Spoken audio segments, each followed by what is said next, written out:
सबको जय मसीह। फिर से इस कार्यक्रम में आपका स्वागत है। पिछले एपिसोड में हमने देखा था कि पवित्र आत्मा का स्वभाव को देख रहे थे। उसी सिलसिले में हम लोग आगे बढ़ेंगे। एक वचन पढ़ेंगे, पहला यूहन्ना 5:6। यही है वो जो पानी और लहू के द्वारा आया था, अर्थात यीशु मसीह। वह न केवल पानी के द्वारा वरन पानी और लहू दोनों के द्वारा आया था। पवित्र आत्मा को पूरी रीति से समझने के लिए कुछ और बातों को बता देना चाहते हैं। जब बाइबल पढ़ने के समय में हम देखते हैं पवित्र आत्मा को कई जगह विभिन्न वस्तुओं से तुलना की गई है। इस पर हम एक नज़र डालेंगे। पवित्र आत्मा को सरल बना दिया गया है, यानी होली स्पिरिट सिंप्लीफाइड।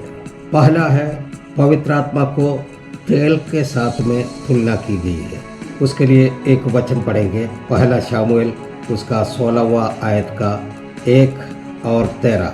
और यहोवा ने शमूएल से कहा, मैंने शाऊल को इस्राएल पर राज्य करने के लिए तुच्छ जाना। तू कब तक उसके विषय में विलाप करता रहेगा? अपने सींग में तेल भर के चल, मैं तुझको बेतलहमी यिशै के पास भेजता हूँ, क्योंकि मैंने उसके पुत्रों में से एक को राजा होने के लिए चुना है।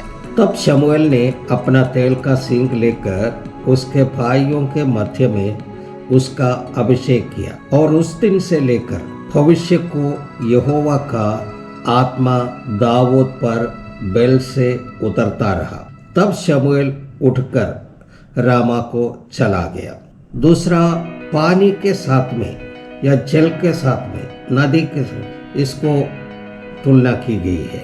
आराधना में आत्मा नदी बहना जरूरी है। नदी बहने के लिए बारिश होना जरूरी है। बारिश कैसे होती है?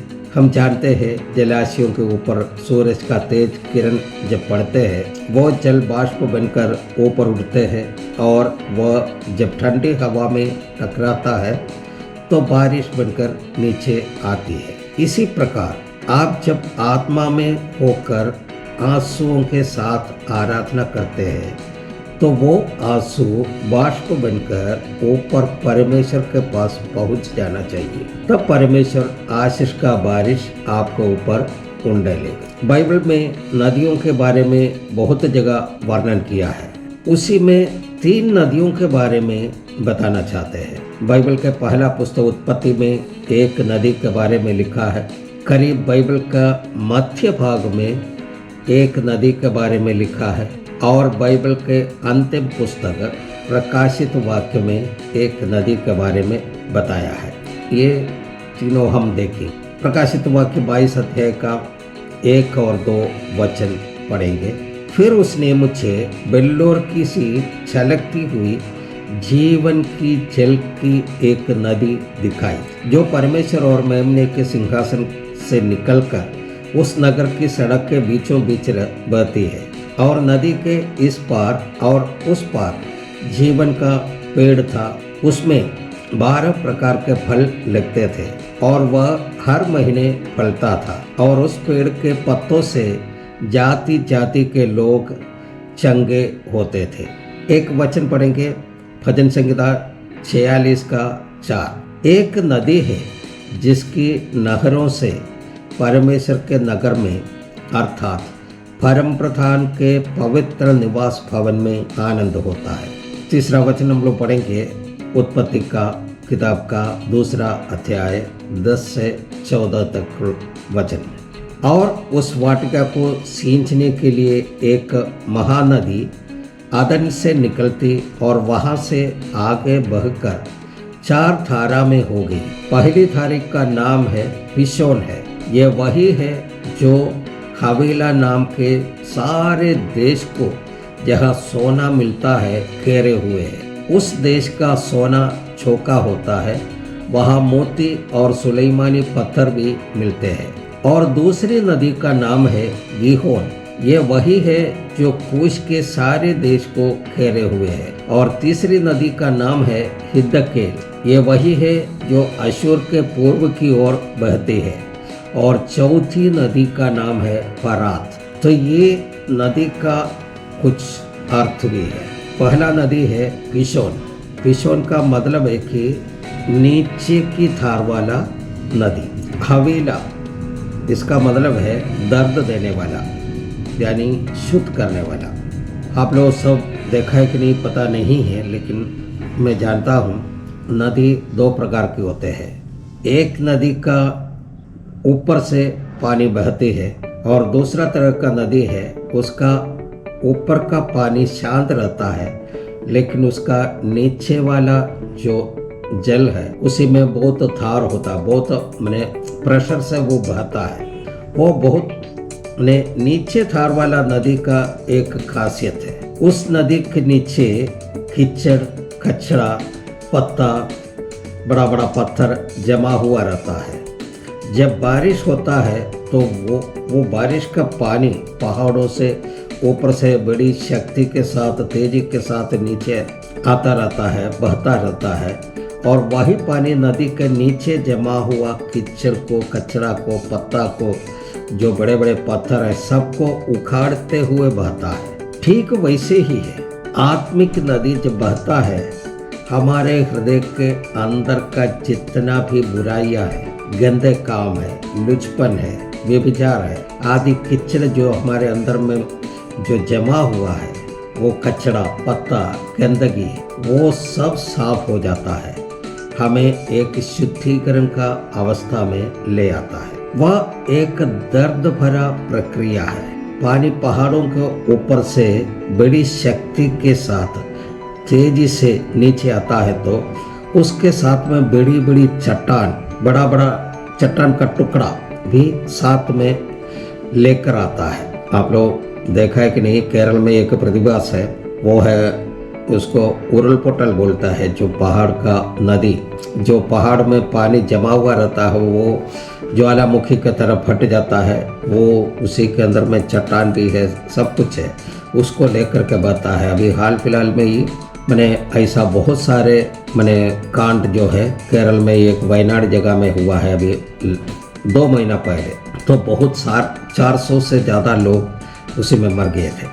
वो वैसे जो पहाड़ पड़ता है तो बड़े बड़े पत्थर पानी के साथ में लेके आता है, उसको आप देखिएगा तो वो शेपलेस रहता है, कोई आकृति नहीं है, कोई इधर निकला हुआ है, कोई इधर निकला हुआ है, चारों तरफ से निकला हुआ नोकीला मैंने एंड सब है। ऐसे टुकड़ा आपने कभी देखा होगा, चट्टान को बड़े बड़े पत्थर मैंने पहाड़ काट करके लाता है तो बिल्डिंग बनाने के लिए सब लाता है, तो आप देखे होंगे उस पत्थर का कोई शेप नहीं होता, छोटा है, बड़ा है, अलग अलग तरह का है, किसी का 4 कोना है, किसी का 10 कोना है, किसी का मैंने 3 कोना है, ऐसे रहता है होता है। वह टुकड़ा नीचे आने का क्रम में एक तरफ दाएं की तरफ जा करके एक बार टकराता है तो क्या होता है, उसका एक कोना टूट जाता है, फिर उस कोना से फिर इस मैंने नदी के इस किनारे में आ जाता है, तो वहाँ पर चट्टान है, वहाँ का उसी में चट्टान में जोर से टक्कर मारता तो उसका दूसरा निकला हुआ जो कोना है वो कट जाता है।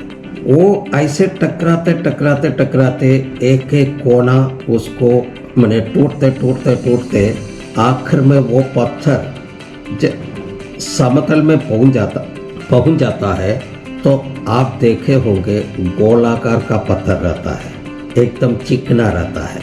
मैंने वो पत्थर जब निकला था तो वो शेपलेस था, लेकिन समतल तक आते, समुद्र के किनारे तक आते आते वो एकदम गोलाकार बन जाता है, चिकना बन जाता है। तो वो एक प्रोसेस है।